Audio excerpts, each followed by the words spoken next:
Donc comme je vous le disais, nous allons voir la caméra en action et notamment tout ce qui concerne la partie setup et enregistrement. Donc là, je la démarre. Hop. Donc on va commencer par le menu setup. Donc une fois qu'on rentre dans le menu setup, on va pouvoir régler la partie vidéo. Donc là, on va pouvoir choisir le mode d'enregistrement. Donc soit en 1080p, soit en mode 720. Donc si on passe en mode... Mince. Voilà, j'ai été trop vite. Hop. Je vais relancer. Si ça veut bien. J'ai pas fait gaffe, ça se trouve j'ai plus de batterie. Non, non c'est bon. Donc, on va y retourner au menu. Voilà. Donc là, je vais pouvoir régler les modes du 720. Donc, je vais pouvoir passer en mode slow. Je vais pouvoir passer également en mode VGA, donc qui va nous permettre d'enregistrer en 680 par 480 pixels. Et du coup, je pense avoir fait tout le tour des options. Donc, à savoir qu'en 720p, on va avoir différents modes d'enregistrement et notamment qui caractérisent les différentes cadences pour réaliser des ralentis. Donc, on va avoir du 30p, enfin, c'est ce qu'ils appellent 30p, 60p en slow et enfin 120p, donc enregistrement qui nous permet d'enregistrer 120 images pour tout ce qui est le slow motion et du coup ça a un effet assez sympa. Tapez slow motion sur YouTube et vous allez voir des vidéos qui sont assez sympas dans ce mode là. Donc ça c'est concernant les différents modes de vidéo. On va également avoir le mode steady, l'allumer ou l'éteindre. Donc ça, comme je vous montrais tout à l'heure sur la boîte, c'est le steady shot et ça va vous permettre de facilement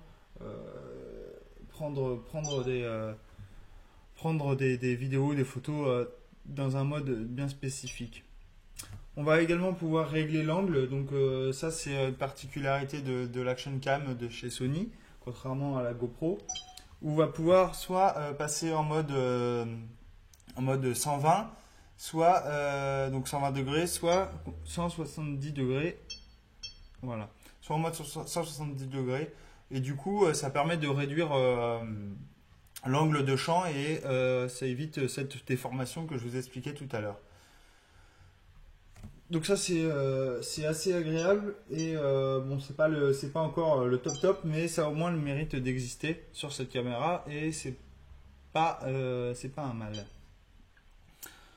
Donc ensuite le lapse. Donc le lapse ça va permettre de choisir les intervalles au moment de la prise de photo. Donc vous allez pouvoir passer en mode 5 secondes, 10 secondes, 30 secondes ou 60 secondes. Donc là, typiquement, vous voulez prendre des photos et vous voulez en prendre par intervalle de 60 secondes. Donc toutes les 60 secondes, une photo se déclenchera. Donc à savoir que les photos sont capturées en 1920 par 1080 pixels. Donc le résultat est plutôt satisfaisant, mais on aurait pu penser qu'avec un capteur de 12 mégapixels, on aurait pensé que les photos seraient encore de meilleure qualité. Mais voilà, peut-être que ça viendra avec la prochaine version de l'Action Cam de chez Sony. Ensuite, on va trouver le mode remote, donc qui va nous permettre de prendre le contrôle à distance en Wi-Fi. Donc ça, j'y reviendrai par la suite. Régler la date, le mode USB, faire un reset de la caméra, le format. Et c'est tout.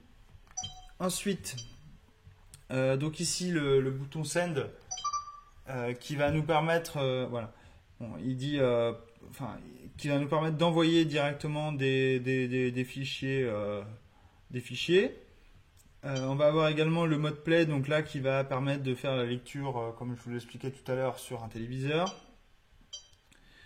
Et du coup, là on est en mode movie, donc c'est ce que j'ai choisi. Et on va retrouver donc le mode intervalle également. On va retrouver toutes les options que j'ai sélectionnées pour si je veux par exemple lancer ce mode-là. Je sais que là il est configuré un déclenchement toutes les 5 secondes. Et également le mode movie, je sais qu'il est, il est en mode 720. Donc ce qui est intéressant, c'est le mode send, donc le mode remote, donc je vais vous le montrer. Hop.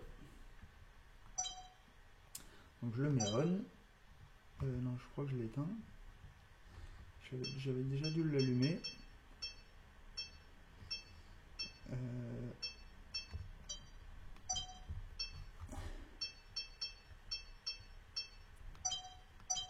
Ok. Donc là, il est allumé. Donc je vais prendre mon téléphone. Donc là, voilà, il me dit qu'il a trouvé une caméra. Donc ça, c'est plutôt cool. C'est celle que j'ai. Donc je vais cliquer dessus. Là, il me demande de saisir le mot de passe affiché sur l'enregistrement ou livré avec le manuel. Donc, à savoir que sur les manuels de l'Action Cam, on a un numéro donc qui est mentionné et qui nous permet justement de pouvoir relier notre caméra au mode remote, c'est-à-dire de pouvoir s'en servir comme pari Wi-Fi. Donc à savoir que ce numéro est sur la documentation. Donc évitez de perdre la documentation. Sinon, vous pourrez toujours le retrouver puisque ce code-là est également renseigné sur la caméra, dans la mémoire interne du caméra. Et du coup, dès que vous la reliez votre caméra à votre ordinateur, vous aurez directement le code. Donc, je suis en train de chercher le code, pour tout vous avouer. Je l'avais préparé et j'ai zappé mon coup là. Là, je le retrouve plus comme par hasard. C'est pas sur celui-là. Bon. Ah, le voilà. Alors, donc, je vais taper le mot de passe. Donc voilà, le code il est inscrit ici. Hop. C'est une petite flèche. C'est dommage, il y a un barcode et malheureusement l'application ne permet pas de flasher le code. Ça c'est assez dommage. Ça aurait été plutôt sympa, plutôt que de se taper les lettres.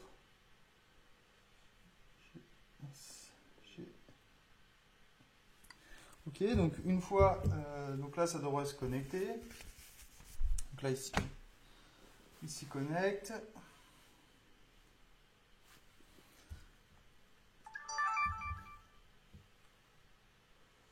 Donc ça met un petit peu de temps. Voyons voir. Ah, bien joué. Là, je peux mettre le mot de passe, ça c'est embêtant. Bon. D'où l'utilité de flasher le code. J'aurais évité de me planter.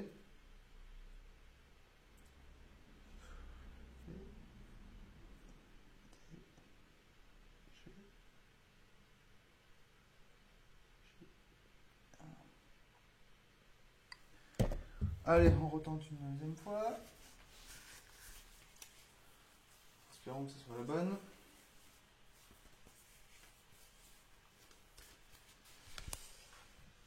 Allez.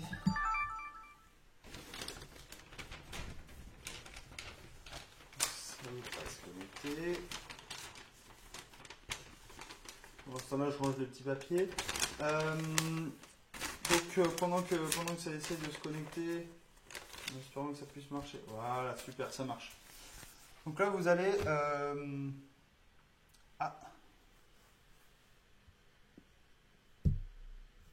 Bizarre.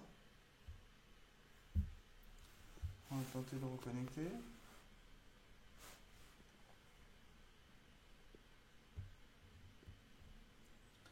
J'ai eu pourtant une image, mais...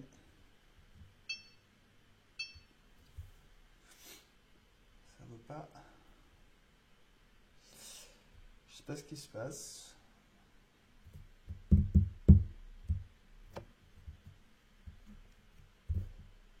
Ça marchait plutôt bien l'autre jour. L'effet démo, ça marche jamais. C'est bien connu de toute manière.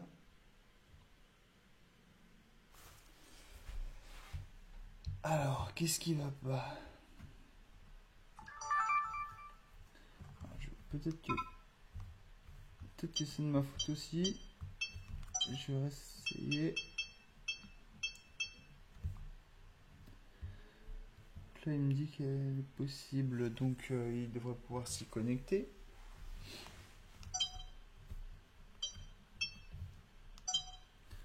Là, je l'ai mis à on, alors ça devrait fonctionner. Voyons voir, voyons voir.